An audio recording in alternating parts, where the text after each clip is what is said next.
नमस्कार MK exam मंथन में आपका स्वागत है। मैं मनोज कुमार। आज हम लोग देखेंगे सुपर टेट में पर्यावरण एवं सामाजिक अध्ययन के अंतर्गत ज्वालामुखी शंकु के अंग, जिसमें विभिन्न तरह की स्थलाकृतियों का निर्माण होता है। कैसे होता है, आइए समझते हैं।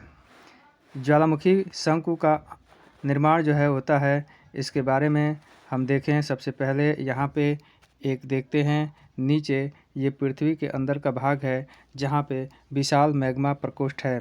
मैग्मा यानी पृथ्वी के अंदर जो है घुलित अवस्था में जो पदार्थ होता है, उसे मैग्मा कहा जाता है। लेकिन जब यही पदार्थ जो है इस नलिका के माध्यम से बाहर आ जाता है और धरातल पे भूपट्टी पे जम जाता है, तो इसे हम लावा कहते हैं। और यह पुनः जम जाता है तो इससे आग्नेय शैलों का निर्माण होता है। आग्नेय शैलों को जो है प्राथमिक शैलें भी कहते हैं। तो आइए इसको हम समझते हैं। यानी कि ये मैग्मा है, जो मैग्मा का एक विशाल प्रकोष्ठ है। यह विशाल प्रकोष्ठ जो है मैग्मा निकलता है। क्यों निकलता है, इसके बारे में पहले बताया जा चुका है। एक बार पुनः बता देते हैं कि जब विभिन्न तरह की आंतरिक हलचल होती है, जिसके कारण से पृथ्वी की जहाँ पे कमज़ोर रहती है परत, वहाँ पे दरार पड़ जाती है और उस दरार से जो है अंदर का जो पिघला हुआ लावा मैग्मा है वो बाहर निकलने लगता है, और इसी प्रक्रिया को हम ज्वालामुखी कहते हैं। और ज्वालामुखी के पश्चात जो पदार्थ ये ठंडा हो जाते हैं, ठंडा होकर परत का निर्माण करते हैं। इस पूरी प्रक्रिया को निकलने से लेकर और ठंडा होने की प्रक्रिया के पूरी प्रक्रिया को ज्वालामुखी क्रिया कहते हैं। तो आइए समझते हैं इसके बारे में। ये परत है, आधार शैल है। इस आधार पे जो है ये लावा आदि राख जो है ये जमा होते जाते हैं, और एक एक लेयर का जो है इस तरीके से निर्माण हो रहा है। इन लेयरों के बीच में हम देखते हैं कि कहीं कहीं पे ये इधर साइड में जो है एक नलिका रूपी संरचना बन जाती है, और यह लावा का ही भाग है, एक नलिका की संरचना बना रहा है। यहाँ पे जो है कमज़ोर परत मिलती है या दरार मिलती है, तो वहाँ पे लावा जो है प्रवेश कर जाता है। और जिस स्थान में ये प्रवेश कर रहा है, ऐसी स्थिति को, ऐसी संरचना को हम भित्ति या डाइक के नाम से जानते हैं। लेकिन जब किसी परत के समतल परत के समानांतर जो है यह लावा जमता है, तो उसे हम सील के नाम से जानते हैं। क्या कहते हैं? सील के नाम से जानते हैं। इसके पश्चात एक और यहाँ पे नलिका पतली सी दिखाई दे रहा है।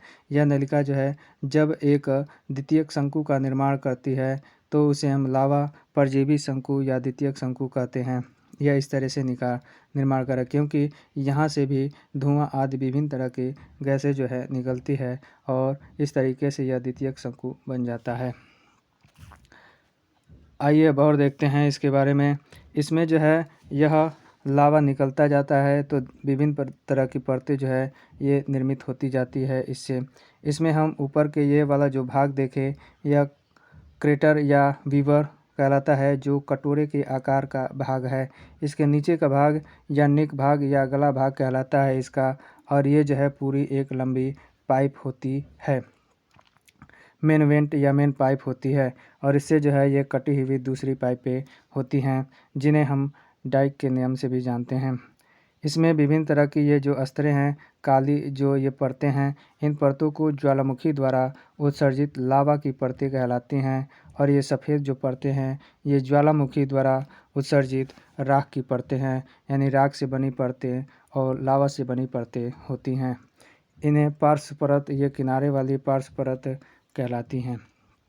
और ये ऊपर की तरफ जो है इसमें राख के बादल जो है बन जाते हैं। कभी कभी ऐसा होता है कि विस्फोट होता है ज्वालामुखी का, तो राख जो है यह कई किलोमीटर तक फैल जाती है, और ऐसी कंडीशन भी आती है कि महीनों तक, वर्षों तक जो है सूर्य की रोशनी वहाँ पे पड़ती नहीं है उस क्षेत्र में जहाँ पे ज्वालामुखी का उद्गार होता है, जिसके कारण से वहाँ पे रहने वाले जो जीव जंतु हैं उन्हें रोशनी की ज़रूरत होती है ऐसे में, और वह रोशनी नहीं मिल पाती है, तो उनके लिए मुश्किल घड़ी हो जाती है, और वहाँ की जो वनस्पतियाँ जो होती हैं उनके लिए और ख़तरा उत्पन्न हो जाता है।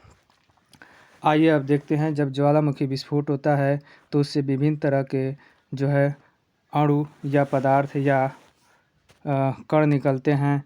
उनको देख लेते हैं, जो विखंडित अवस्था में निकलते हैं अंदर से, जिसमें एक है ब्रेसिया। ब्रेसिया किसे कहते हैं? यह कोण वाले अपेक्षाकृत बड़े आकार के टुकड़े होते हैं जो ज्वालामुखी के मुख से निकलते हैं।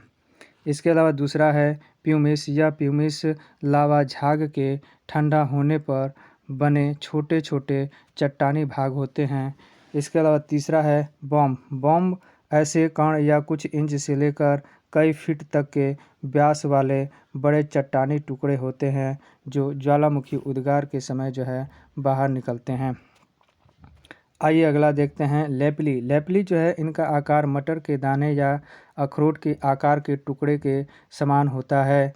इसके अलावा अगला देखते हैं स्कोरिया। स्कोरिया चने या मटर के आकार वाले टुकड़े होते हैं। यह जो है विभिन्न जो ये शब्द हैं, ये शब्द जो है परीक्षाओं में पूछे जाते हैं, तो इनका मतलब नहीं पता रहेगा तो हम समझ नहीं पाएंगे और गलत आंसर करके चले आएंगे। अगला है इसमें टफ। धूल कणों तथा राख के घनीभूत होने से बने चट्टानी टुकड़े जो होते हैं वह टफ कहलाते हैं। घनीभूत होना मतलब संघनत होना, यानी कि ठंडा होना, एक जगह द्रवित जम जाना। अगला है राग। राग जो है अत्यंत बारीक तथा महीन ठोस कण होती है जो धीरे धीरे जम के लेयर का निर्माण कर लेती है। आइए अब आगे देखते हैं कि ज्वालामुखी से जो है इससे विभिन्न प्रकार की लेयर या संरचनाएं बनती हैं। उन संरचनाओं को देख लेते हैं जिसमें पृथ्वी के अंदर संरचनाएं बनती हैं। जिसमें पहला है बैथोलिथ। बैथोलिथ संरचना जो है यह सबसे नीचे की तरफ लेयर में बनती है और यह ज़्यादा जो है घनीभूत हो जाता है। यहाँ पे लावा यानी कि मैग्मा जो है अंदर ही जम जाता है और धीरे धीरे जो है ठंडा होता है। यानी कि यहाँ से ये परत है 1 2 3, इन परतों में ये सभी आग्नेय चट्टानें हैं जो लावा या मैग्मा से ही निर्मित होती हैं। लेकिन इन आग्नेय चट्टानों के निर्माण की जो प्रक्रिया होती है वह लावा के ठंडा होने की कंडीशन के ऊपर निर्भर करता है और उन्हीं के अनुसार जो है ये इन परतों का जो है निर्माण होता है। यहाँ पे देखें इन परतों को 1 2 ये 3 परतें हैं। इनमें यहाँ पे देखें slow cooling rates, large crystal size. इसमें जो है जो मैग्मा होता है बहुत हीट होता है, गर्म होता है, जिसके कारण से जो पृथ्वी के अंदर परतें होती हैं उसमें मैग्मा जो है बहुत धीरे धीरे धीरे ठंडा होता है, क्योंकि वहाँ पे जो है अंदर हीट है, इसलिए धीरे धीरे ठंडा होता है और इस कारण से इसमें जो कण होते हैं वह बड़े बड़े बनते हैं और ऐसी संरचना को हम बैथोलिथ कहते हैं। इसके अलावा ऊपर जो है ये नलीनुमा जो संरचना बनी हुई है जिसे हम डाइक के नाम से जानते हैं। और जब यही डाइक के रूप में संरचना जो है डाइक से ऊपर जो है किसी परत के समानांतर जो है उत्तल रूप में देख रहे हैं, यहाँ पे उत्तल रूप में संरचना ये निर्मित कर रहा है।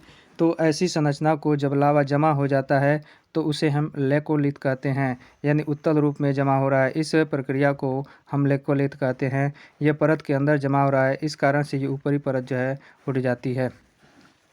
इसके अलावा यहाँ पे हम देखते हैं ये स्टॉक यानी कि लावा का स्टॉक यहाँ पे जमा होने लगता है और ये ऊपर की तरफ भी ये निकलता है, यह मुख से क्रेटर से। और यहाँ पे ये देखते हैं ये डाइक जो है संरचना निर्मित हो रही है, यह ऊपर की तरफ, और साथ में यह पतली पतली जो संरचना परतों के समानांतर निर्मित होती है उसे हम सील कहते हैं। और यहाँ पे ये देखते हैं ये वेलकोन नेक होती है या गर्दन होती है।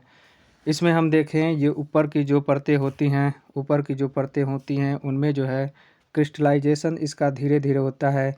यहाँ से यानी स्टॉक, डाइक या सील, यहाँ की जो परतें होती है इसमें मॉडरेट कूलिंग यानी मध्यम स्तर की इसमें कूलिंग होती है या धीरे धीरे ठंडे होते हैं, जिसके कारण से इसमें जो क्रिस्टल साइज होता है वह मीडियम होता है, मध्यम आकार का होता है।